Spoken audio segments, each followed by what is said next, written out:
Well, thank you for your wonderful words and insights, Vice-Chancellor, and a very big thank you to you for support of this project that made the book possible. Let me also acknowledge the Faculty of Education and Arts for providing us with the critical support that we needed to allow us to employ our wonderful research assistant, Emma Hamilton, who became a key go-to person in the editing process. Now, I was looking back recently at the minutes of the first meeting we called way back in 2010, as Nancy was saying before, when we set out on something of a wing and a prayer.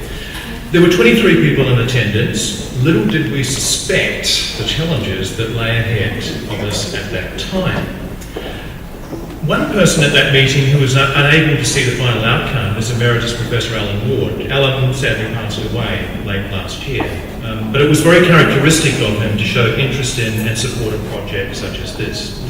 Others, like Professor Anne Kirkwood, who's with us today from Sydney, and Professor Peter Heppenstall, joined our project and added much vitality. Anne and Peter both gave papers at a symposium we ran several years ago in the University Art Gallery, and both were on the panel at last year's Newcastle Writers Festival.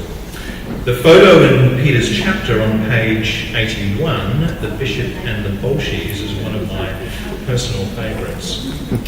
Just a quick footnote to the Vice-Chancellor. A little over a year ago, at an end-of-year function, you gave me a 15-year service award and asked me what my best moment had been with the University of Newcastle over that time. Well, can I update that answer I gave to you at that time? Because I think this book might just be that moment.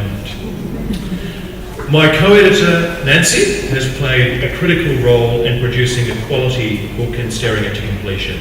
Nancy's a Newcastle specialist, and that expertise was invaluable in enriching this collection. She was dedicated, energetic, and skillful in her role. And can I add one other adjective to the list? Unflappable. In the middle of last year, when the publisher told us how much time we had to knock everything into shape, just a few short weeks in the middle of a busy semester, my inner voice, much like a petulant former tennis great, said, "You cannot be serious." Nancy, on the other hand, barely seemed to draw breath as we moved into the final phases, or so it seemed at the time. In late 2013, the editorial team was joined by Eric Eklund. Eric now lives in Victoria, but has had a long association with the university, as the Vice-Chancellor indicated. Unfortunately, it was a little too far for him to come today to join us.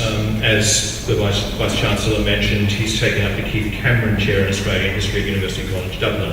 Eric also brought particular strengths to the editorial team, including his specialist knowledge in regional history and labour history.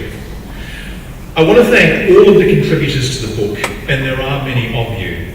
It's your narratives of radical lives that gave us the material we needed to create this book. From the very beginning, it was very much a book that responded to the concerns and interests of our network, and most especially our contributing writers. So in that sense, you helped us to frame radicalism in the broadest possible way. We also appreciate your forbearance in what turned out to be a very long process. And can I also give special thanks today to Anne Hardy for not only writing her chapter with Johnny, but her contributions to today's catering.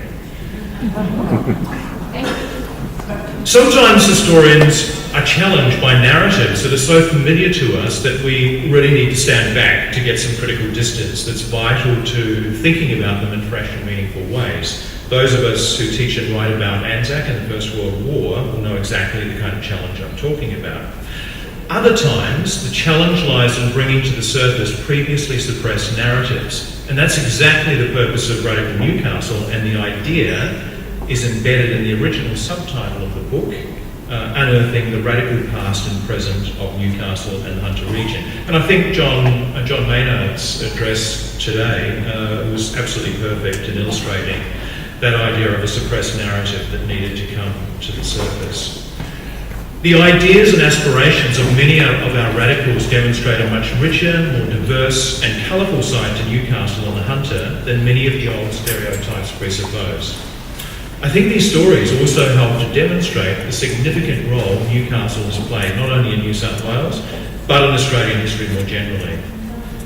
There are many others who deserve to be thanked for their support. I don't have time to name everyone, but I would like to draw your attention to the acknowledgement pages at the front of the book where hopefully they're all mentioned.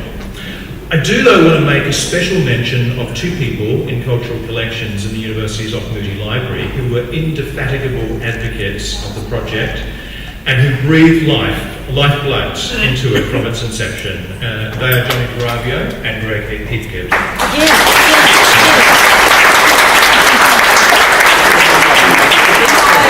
I'm going to go on to say that Greg's responsible for this wonderful slideshow.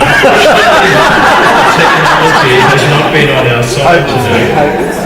And I do know, because I saw in cultural collections, Greg showed me last week, it pays tribute to an enormous cast, including two young radicals, Ben Morrow and Peter Gray, who is sadly no longer with us. The book is dedicated to Ben and Peter.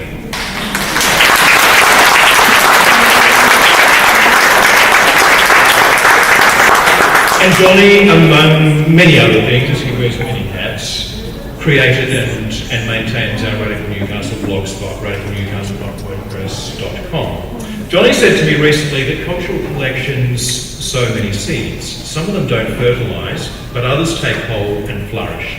This is one of those seeds that owes much to the people, ideas and vitality of our cultural collections staff. There will be audiences for the book well beyond Newcastle, but it is a book intended above all for the Newcastle and Hunter community.